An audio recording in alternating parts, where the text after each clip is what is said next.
वृक्ष जो बोया है विष का, अब फल भी उसका खाइए।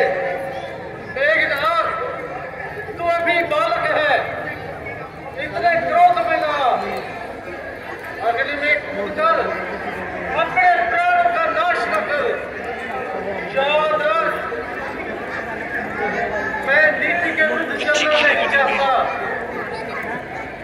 मैं तुझे भतीजा ही समझता हूँ और अपना पुत्र ही समझता हूँ, इसलिए तुझे समझा रहा हूँ। ओहो, आप तो हमारे बड़े शुभचिंतक हो ना, जो हमें नीति का पाठ पढ़ाते हो। मानो उदारता के रूप में दूसरों का भला चाहते हो कि या गैरों को अपना आंख अपनों से बदल बैठे, जहां नरमी जरा देखी वहीं फौरन पिघल बैठे। ठीक है, समझ तुझे किस तरह आए। फसाद मृत्यु के चक्कर में दिया उपदेश जो मैंने लगाई जो पत्थर में। पत्थर में चौक लगाने का स्वाद तो तुम्हें उसी दिन मिल जाता जिस दिन पिताजी के विरुद्ध जुबान खोली थी, भरे दरबार में अनुचित वाणी बोली थी। परंतु क्या बताऊं, तुम्हारे भाग्य ही अच्छे थे। अच्छा, तुम क्या कर सकते हो? यह न पूछो क्रम की चचा। यदि अपनी खैर चाहते हो तो अपना काला मुंह मुझे ना दिखाओ और तुम दबाकर फौरन भाग जाओ। भागना तो तुम्हारा काम है मेघनाथ। मैं बूढ़ा ही सही, तुम्हारे लिए अभी भी काफी हूँ। अच्छा, ये बात है तो चल दुराचारी, नीच बेहया।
यदि ऐसा ही वीर है तो इतना क्यों चिल्लाता है? आगे बढ़कर पीछे क्यों हटता जाता है?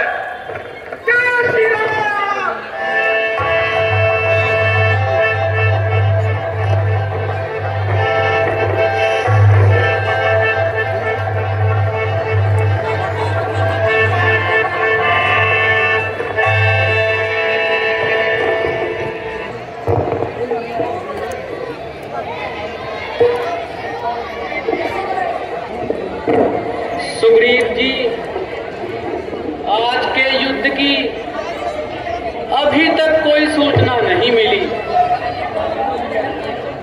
ना जाने मेघनाथ परास्त हो गया है या नहीं। महाराज की जय हो।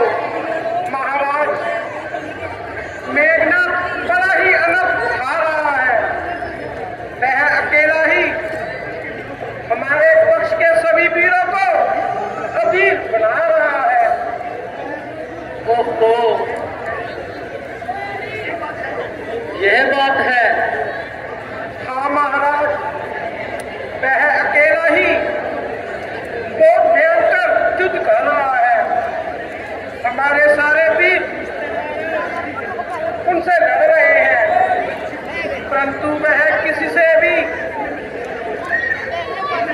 गिरने में नहीं आ रहा।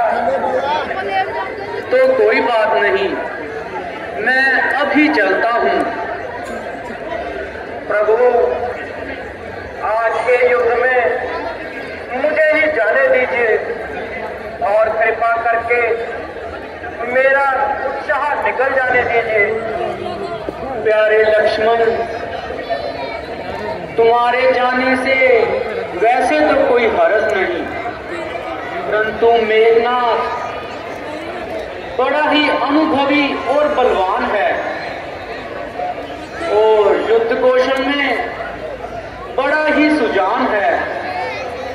उसने देवताओं को जीतकर लंका का दास बनाया है और इंद्र को जीतकर इंद्रजीत नाम पाया है। तो बात ही क्या है महाराज, मैंने भी ब्रह्मचार्य व्रत धारण करके ऐसे ही शूरवीर को मारने का भिड़े उठाया है। हाँ, यह हम अच्छी तरह जानते हैं। तो फिर मुझे आज्ञा दीजिए प्रभु, लक्ष्मण के विषय में कोई भी चिंता ना कीजिए। काल भी जो युद्ध में लड़ने को सन्मुख आएगा, लक्ष्मण से छूटकर वह भी ना जाने पाएगा।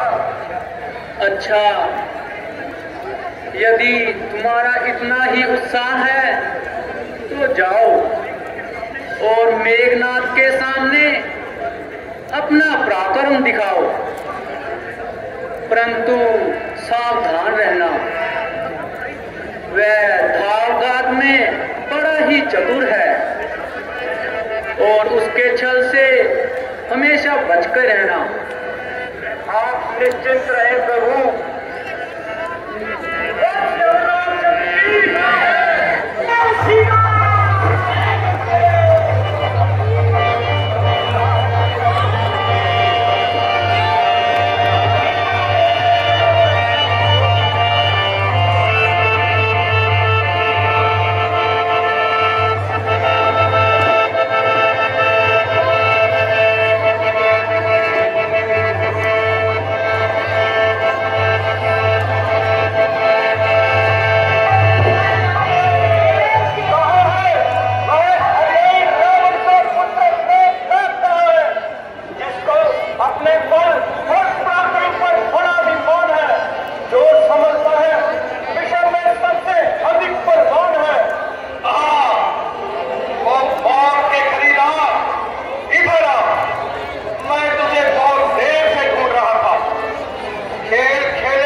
उनकी पड़ा जाकर, ये एक बात जो तुमने भोग ले उनकी सजा जाकर।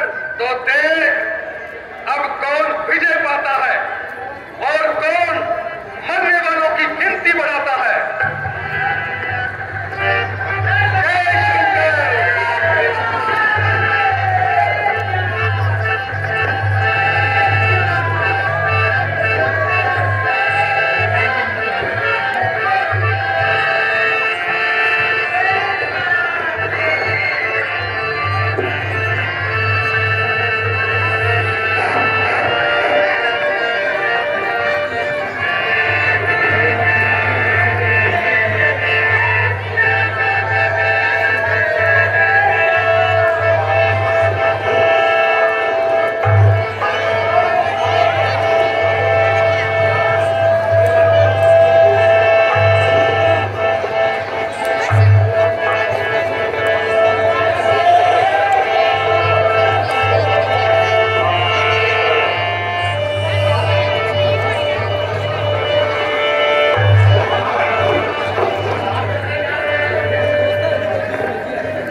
यह देखने में तो बालक ही लगता है, परंतु लड़ने में बड़े ही दांव घात से काम लेता है।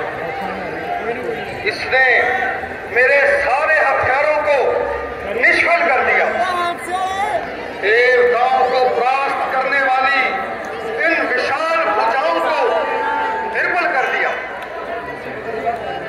अब यदि इस पर वीर खातरी शक्ति नहीं चलाता हूं तो इसके हाथों में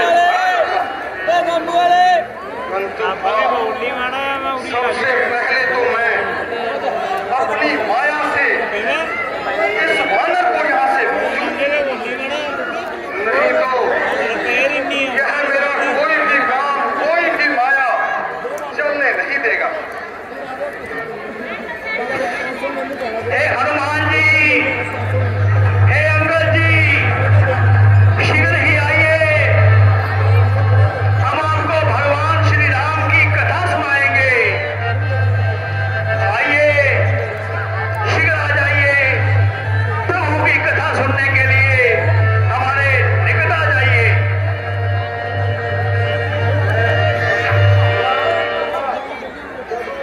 पहले राम की कथा सुनो, तो फिर भी हो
जीता था उस समय हाथ में आई थी। इसका मारा बेसुध होता दिन उत्ते प्राण गवाता है। ज्यों ही यह तन पर पड़ती है तन मृत्यु तुल्य हो जाता है। इसलिए संभलो रघुवंशी, तू आज न बचने पाएगा। जब इंद्रजीत भूमंडल पर हम लखनजीत कहलाएगा। जो भी हथियार तुम्हारे थे उन सबने हारी मानी है। जब शास्त्र युद्ध में हार गए तो ब्रह्म युद्ध की हानि है। इसलिए भी आज प्रतीत हो तुम, पर ब्राह्मण वंश तुम्हारा है। यह ब्रह्म शक्ति का आदर है जिससे सर झुका हमारा है। अन्यथा तुम्हारी ताकत को हम मिट्टी धूल हो सकते। होता न प्रश्न पंडित बनता तो चकना चूर हो सकते। क्या चिंता ब्रह्म फांस द्वारा यह क्षत्रिय हारा जाता है। फिर चलते का कुछ घड़ियों में अब चंद्र त्रयन में आता है। यह छाती को आगे कर सुख से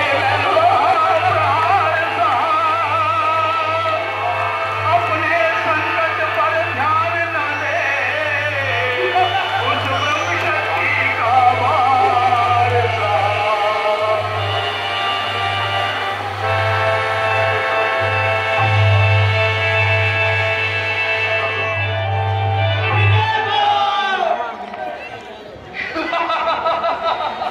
विजय, दिग्विजय, चलो सैनिकों।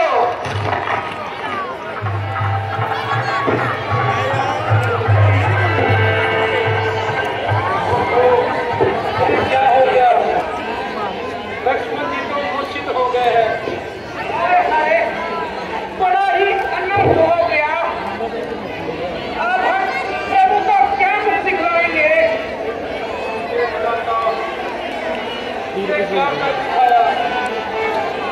सारी आशाओं को ही पानी फेर दिया। भाग्य ने रूठा है, किस्मत दे गई धोखा हमें। देखिए अब बिना दिखाए अब क्या क्या हमें। शांति संतोष के साथ गए थे सारे। भगवान जीते जाते मारे